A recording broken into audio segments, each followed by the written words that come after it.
آنے والا مہینہ ماہ رمضان ہے۔ رمضان بڑی رحمتیں لے کر آتا ہے، بڑا مقدس مہینہ ہے۔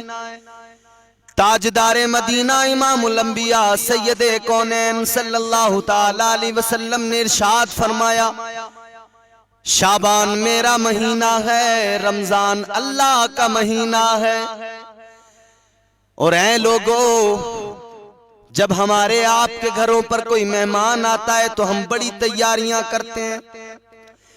ایک ہفتہ پہلے، مہینہ پہلے، 2 مہینے پہلے اگر خبر مل جائے مہمان آنے والا ہے، اور اگر مہمان اسپیشل ہو تو بڑی تیاریاں ہوتی ہیں۔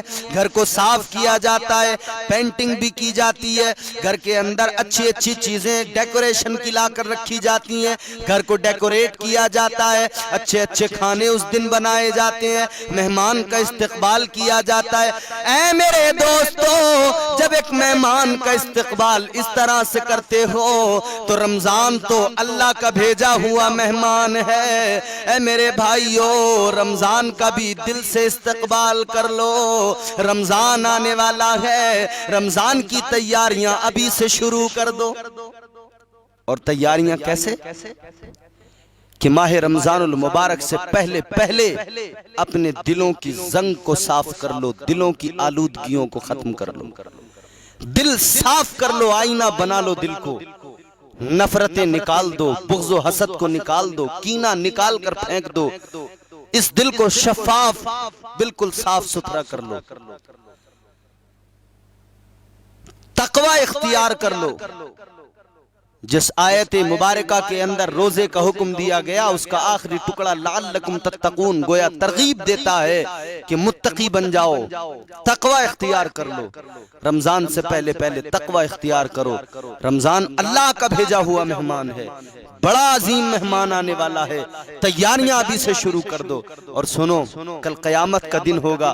رمضان کیسا مہمان ہے؟ اللہ اللہ، جس نے اس کی قدر نہ کی اس کی دنیا آخرت تباہ ہو جاتی ہے۔ جو رمضان، اور یاد رہے رمضان اور قرآن جس کے مقابل کھڑے ہو جائیں اور جس کی مخالفت میں کھڑے ہو جائیں، پھر اس کا کوئی پرسان حال نہیں، اسے کوئی بچا نہیں سکتا ہے۔ کل قیامت کے دن اعمال تولے جا رہے ہوں گے، وزن کیا جا رہا ہوگا اعمال کا۔ ایک سفید لباس میں ملبوس نورانی صورت والے آئیں گے، اللہ کے حضور آ کر عرض کریں گے، پروردگار تو اس انسان کو جنت عطا مت کرنا، اس انسان کو جنت نہ دینا، مولا اسے جنت میں مت بھیجنا۔ اللہ اکبر کبیرہ، مقدمہ کر دے گا وہ شخص آ کر۔ یہ انسان حیران ہوگا، یہ کون آئے کہ انہوں نے آ کر میری مخالفت شروع کر دی؟ کہے گا آپ کون ہیں، میری مخالفت کس لیے کر رہے ہیں، کیا وجہ ہے؟ بتایا جائے گا کہ یہ رمضان ہے۔ اللہ فرمائے گا میں نے مہمان بنا کر تیرے یہاں بھیجا تھا اس کو، مگر تو نے اس کی قدر نہ کی۔ یہ آج دعویٰ کر رہا ہے، آج مقدمہ تیرے خلاف کر رہا ہے۔ رمضان کہے گا مالک اس نے میری قدر نہیں کی، میں اس کے یہاں مہمان بن کر گیا تھا، اس نے میرا خیال نہیں کیا، اس نے میری قدر نہیں کی۔ تو ضروری ہے کہ رمضان سے پہلے رمضان کی تیاریاں کرو، مہمان آنے والا ہے، مہمان کا استقبال کرنا، اور رمضان میں تمام برائیوں کو چھوڑ دینا۔ اللہ اللہ، یہ تو وہ مقدس مہینہ ہے جس میں اللہ تبارک و تعالیٰ اپنے بندوں پر رحمتوں کی بارشیں نازل کرتا ہے۔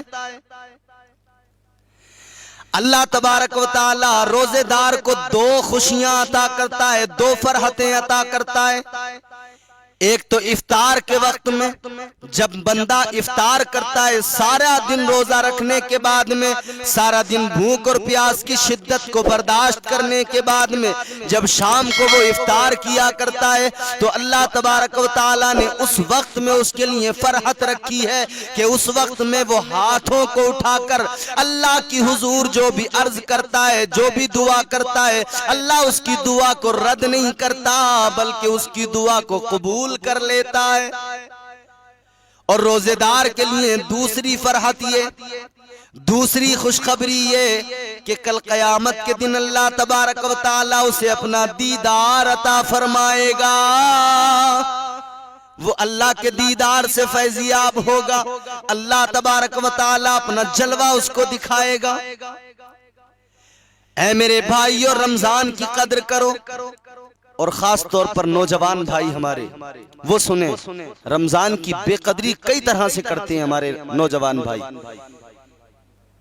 ایک تو رمضان کی بے قدری یہ بھی ہے کہ یہ جو فون پر چیٹنگ ہوتی ہے نا غیر محرم لڑکیوں سے، یہ جو ہمارا مسلم معاشرہ اور یہ نوجوان طبقہ جو ہے جو چیٹنگ میں لگا رہتا ہے، رمضان میں بھی نہیں مانتے۔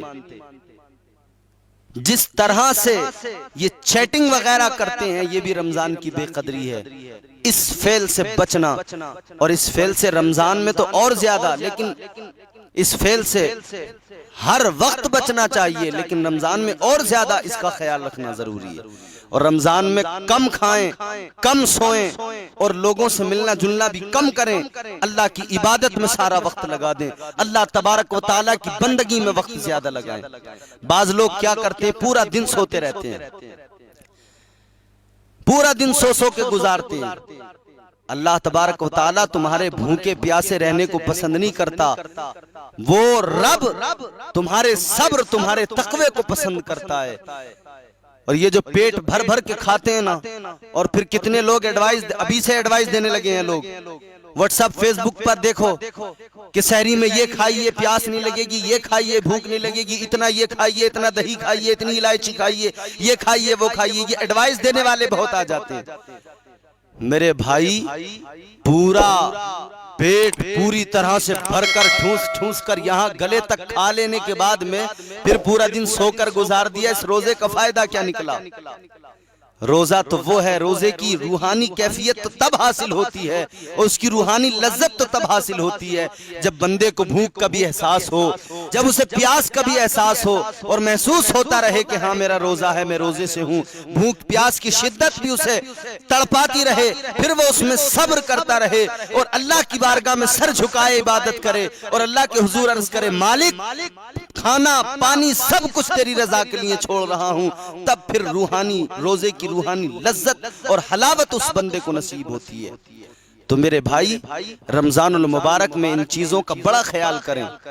رمضان بہت قریب ہے، آنے والا ہے، ابھی سے اپنے دلوں کو صاف کر لیں، اپنی نظروں کی حفاظت کریں، اپنے آپ کو برائیوں سے بچا لیں، کیونکہ آپ جانتے ہیں جب 12 مہینے مسلسل برائی میں گزرتے ہیں نا، گناہوں میں گزرتے ہیں، پھر ایک مہینہ رمضان آتا ہے تو پھر نئے نئے جب دن ہوتے ہیں رمضان کے 2 4 6 دن مسجد بھری ہوئی ملتی ہے، پھر جیسے جیسے وقت گزرتا ہے پھر کم ہونے لگتے ہیں نمازی، پھر 15 رمضان کے بعد اور کم ہو جاتے ہیں، پھر اور کم ہو جاتے ہیں، پھر آخر کیا ہوتا ہے کہ جیسے ہی 25 26 27 یہ رمضان آتے ہیں تو پھر لوگ ایسے نڈھال ہو جاتے ہیں، پھر تو ان کی ہمت جواب دے دیتی ہے، پھر مسجدوں کے قریب جانا نہیں چاہتے، ہاں پھر بازار میں جانے کے لیے بڑی انرجی آ جاتی ہے، پھر بازاروں میں لائنیں لگ جاتی ہیں، بھیڑ لگ جاتی ہے، قطاریں لگ جاتی ہیں، اور پھر عید کا دن آتا ہے تو اللہ کا شکر ادا کرنے کے بجائے اس قوم کے افراد سنیما گھروں کی لائنوں میں لگ جاتے ہیں۔ میرے بھائی تم نے سارا مہینہ روزے رکھنے کے بعد میں جب رزلٹ کا وقت آیا سب برباد کر لیا جا کر سنیما گھروں کی لائنوں میں لگ کر۔ تو اس چیز کا خیال کریں کہ رمضان المبارک میں آپ نیکیوں کا اہتمام کریں گے، مگر اس سے پہلے ابھی سے اپنے آپ کو نیکیوں کا عادی بنا لیں، کیونکہ اس وقت فوری طور پر آپ نیکیوں کے عادی بننا چاہیں گے تو بڑی دشواری ہوگی۔ ابھی سے اپنے آپ کو برائیوں سے اپنے آپ کو بچائیں، خود بچیں برائیوں سے، گناہوں سے بچیں، ابھی سے اپنے آپ کو نیکیوں کی راہوں کا مسافر بنائیں تاکہ رمضان المبارک میں اللہ کی رحمتیں اور اللہ کی برکتیں نازل ہوں، اور اللہ کی رحمتوں سے ہم مستفیض ہوں۔ اللہ ہم سب کو نیک اعمال کی توفیق عطا فرمائے۔